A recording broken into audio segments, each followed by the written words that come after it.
The law of the inner beast. Have you ever experienced that feeling when you desperately crave something unhealthy and give in to the urge without hesitation, like a Labrador staring at its favorite treat? Then another day comes, you crave the exact same thing again, but this time you tell yourself, "No, I am not going to eat that because it is obviously harmful." And somehow, resisting feels effortless. The same person, the same desire, the same food. So why such different choices? This is how the law of the inner beast reveals itself. It teaches that both the animal and the human live within us, inseparable from one another. Everything connected to conscious choice belongs to the human. Everything connected to impulse belongs to the animal. When people speak about humanity's animal nature, they usually do so in a degrading way, as though the beast within us were something shameful or unworthy. Philosophy, religion, and politics often reinforce this idea, creating a sharp division between the human and the animal. But this opposition exists only in theory, because in reality, both inhabit the same body, and both are meant to exist in balance. The problems begin when that balance collapses. If you completely unleash your inner beast and hand it total freedom, every dark impulse within it will eventually seek expression. In the best case, this path reduces a person to something primitive and degraded. In the worst case, it leads to self-destruction and great suffering for others. But does this mean the beast should be suppressed entirely? That is precisely where society's war against the inner animal fails. We may lock the beast inside a cage, but its impulses do not disappear. They continue accumulating until something inside us finally explodes. The inner beast is immortal because it is the physical dimension of our existence itself. Yet there is another side to the problem, giving absolute power to the human mind while neglecting the beast entirely. A person then becomes like a mathematical equation, precise, cold, efficient, while slowly losing vitality, spontaneity, pleasure, and the raw joy of being alive inside a body. The beast does not live through concepts the way the human does. It recognizes only direct experience.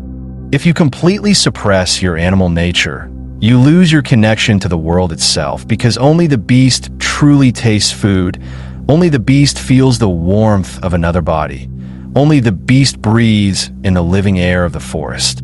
To the human mind alone, these things become abstractions.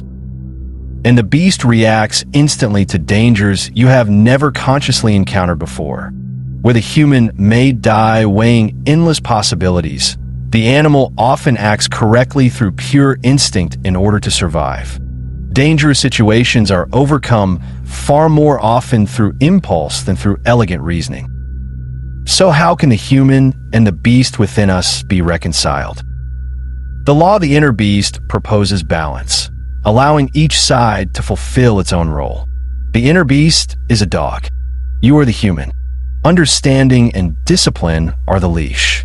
The dog is always full of desires, but you decide when the leash must be tightened. At the same time, there are moments when it should be released, allowing the dog to run freely through tall grass until it exhausts itself with joy. Passionate intimacy, rich and satisfying food, the hunger for movement, deep and restful sleep, games with others, the feeling of belonging to a group. These are the dreams of the beast. And when you occasionally give the animal what it asks for, you earn its loyalty. The human being, however, possesses different pleasures, among them rituals. Animals have rituals too, but theirs are bound to instinctive biological programs. Human rituals are different. They are created consciously in order to spiritualize existence, refine pleasure, harmonize space, and generate meaning. Ritual is what gives life flavor. Even the simplest and most ordinary action, once transformed into a ritual, acquires deeper significance. Human life is, after all, an endless chain of repetitive actions driven by survival and biological necessity. That is the life of the beast. But ritual is what transforms us into human beings. Do not eat like an animal. Do not reproduce like an animal. Recognize beauty. Contribute something to the world beyond your own consumption. That is the entire secret of being human. Create a ritual and life changes. Rituals allow us to touch another layer of reality. Drink tea after walking through the cold, and it warms your body. Drink it during a tea ceremony, and it invisibly connects you to a symbolic reality, seeking expression through conscious people. Animal pleasures merely release internal tension created by bodily needs, while human pleasures elevate our nature beyond instinct. An animal cannot understand what is beautiful about trees blossoming in spring, while a human being can see within that sight the abyss of life itself. In some sense, the body is an arena in which the human and the beast constantly struggle for possession, and at any given moment, only one of them can fully occupy the space within you. Your level of awareness determines which side prevails. Yet true awareness also knows when to willingly surrender control to the beast when necessary. No matter how much we care for our inner animal or even love it, it must remain on a leash. The modern world is a human world, and only a global catastrophe could return it fully to an animal state once again. As developed beings, our responsibility is to spend most of our lives in the human state. Animals live surrounded by beauty, yet do not comprehend it. Perhaps the world appears to them merely as a flowing sequence of events and cycles. But to human beings, beauty is something valuable in itself. To perceive and appreciate beauty is the privilege of being human. To recognize beauty everywhere, even indirectly through metaphor and the creation of meaning, is the privilege of a developed human being. The animal is limited in its ability to adapt, which is why a moth still throws itself against glass. Nature has not had enough time to add such things to the insect's genetic memory. Human beings, however, transformed the world and survived precisely because they learned how to adapt. And now, we must help our inner animal adapt to a world we ourselves were never designed for. Our birth is a lottery. None of us chooses our physical traits, our health, our genetics, or our natural abilities.